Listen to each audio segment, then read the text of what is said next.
Silent करना होगा। Last time हमने सैलरी शीट की थी, बीपी, बेसिक पे, एचआरए, डीए, मैंने बताया था शायद लास्ट टाइम आपको सभी को, ठीक है।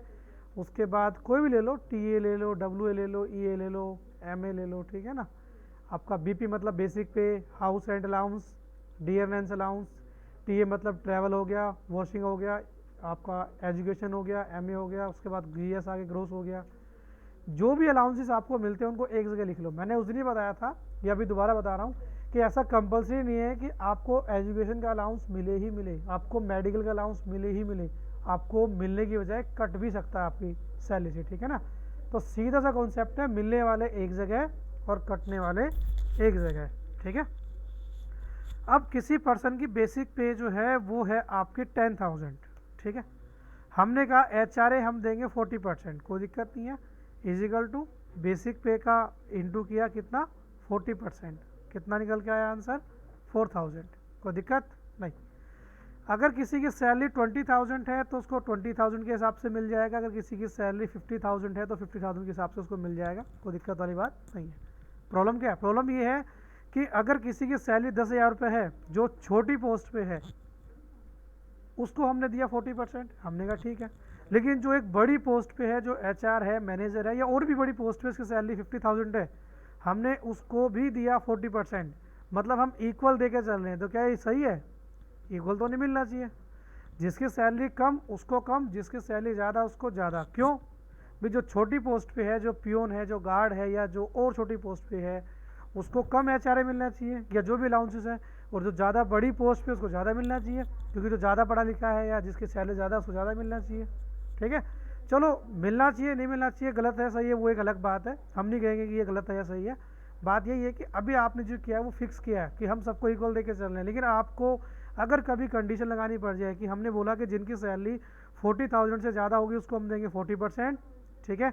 जिसकी सैलरी 30,000 से ज़्यादा होगी उसको हम देंगे 30%। सही है गलत है उसका हमें नहीं पता, लेकिन मैं वैसे बात कर रहा हूँ कि अगर ऐसा कुछ आपके सामने हो, 20 से कम है तो कितना मिलेगा 15%। इक्वल आप दे चुके हैं, इक्वल वाला कॉन्सेप्ट आपका क्लियर है। अगर कभी आपको ऐसा करना हो कि कम वाले को कम सैलरी, ज़्यादा वाले को ज़्यादा सैलरी, अगर ऐसा कभी करना पड़े तो कैसे करेंगे उसके बारे में बता रहा हूँ। यहाँ पे यूज़ होगा इफ़ का फॉर्मूला, जो हमने लास्ट रिजल्ट शीट में भी सीखा था, रिजल्ट में भी किया, ग्रेड में भी किया, और एक बार दोबारा आज उसको मैं बताने वाला हूँ, ज़रा समझना इस चीज़ को। हमने कहा equal to if bracket start, यदि बेसिक पे कितना है A2, ठीक है।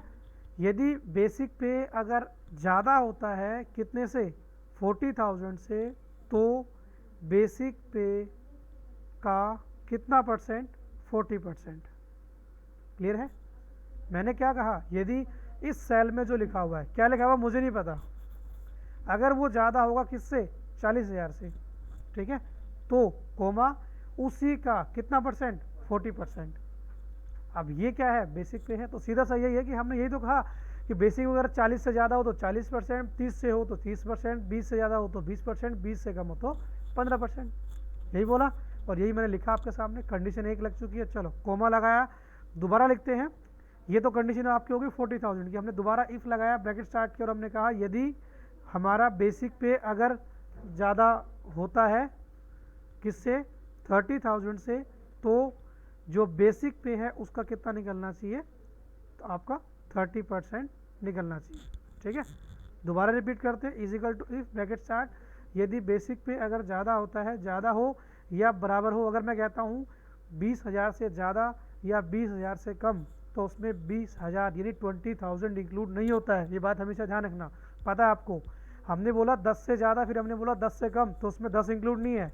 तो हमने यहाँ बोला कि 20,000 से बड़ा हो या 20,000 के बराबर हो, तो 20 यानी 20 मतलब A2 का कितना परसेंट मिलना चाहिए?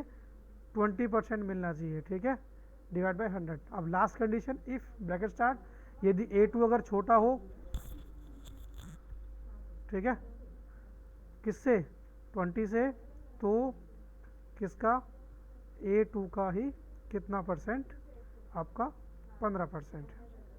जितनी कंडीशन उतने लास्ट में ब्रैकेट क्लोज हो जाएंगे। हमने ग्रेड वाले फॉर्मूले में सीखा था, बात एक ही है, एंटर करेंगे।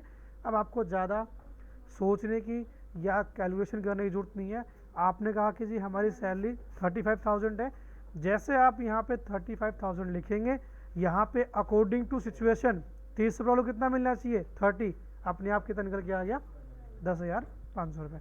हम कहते हैं सैलरी 10,000 है, तो 20 से कम वालों कितना मिल रहा है 15, अपने आप कितना निकल के आ गया 15। आपको कुछ करने की जरूरत नहीं पड़ेगी, सब आपको क्या डालना है सैलरी डालना है, काम ऑटोमेटिक होकर आपके सामने आ जाएगा, समझ गए।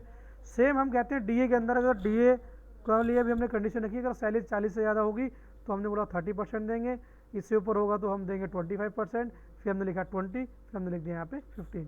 सेम हमने टीए के लिए भी बोला कि अगर टीए अगर 40 से ज़्यादा है तो 20, फिर हमने बोला 15, फिर हमने बोला यहाँ 12, फिर हमने बोला यहाँ पे 10, मतलब जो मर्जी ले लो, मर्जी है आपकी, ठीक है। फॉर्मूला सामने है आपके, यहाँ पे लिखा हुआ है।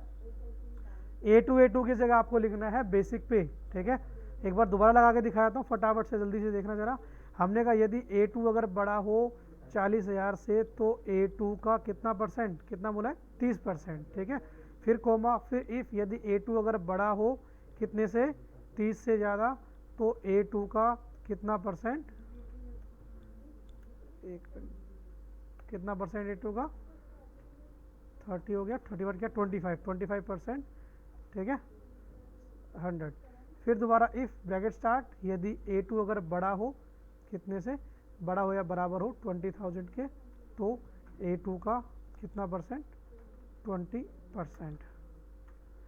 फिर से कोमा, फिर से इफ, फिर से ब्रैकेट स्टार्ट, यदि A2 इस बार अगर छोटा हो लेस देन हो 20,000 से तो A2 का कितना परसेंट है 15%। 1 2 3 4 एंटर किया, सामने आ गया, ठीक है। तो ये एडवांस सैलरी शीट है। आपको ये कहाँ तक निकालना है ये भी ज़रा सुनो ज़रा ध्यान से, ये आपको सिर्फ कहाँ तक निकालना है MA तक निकालना है। उसके बाद ग्रोस पे टोटल हो जाएगा, पता है आपको, फिर ईयर सैलरी में मल्टीप्लाई हो जाएगा, ESI सिंपल निकलेगा, PF सिंपल निकलेगा, इनकम टैक्स सिंपल लेके चलना, टोटल डिडक्शन टोटल हो जाएगा, उसके बाद नेट पेमेंट आपका बताया था लास्ट टाइम, सेम चीज़ वही है आपका, ठीक है। तो ये फॉर्मूला आपके सामने है यहाँ पे, मैं इस फॉर्मूले को एक बार ज़रा यहाँ पे नीचे कॉपी पेस्ट कर देता हूँ। A2 का मतलब मैंने बता दिया है, A2 का मतलब क्या है यहाँ पे, ठीक है। A2 का मतलब क्या है यहाँ पे, बेसिक पे से मतलब है A2 आपका, ठीक है। ये फॉर्मूला नोट कर लेना पूरा का पूरा, क्लियर है, ठीक है।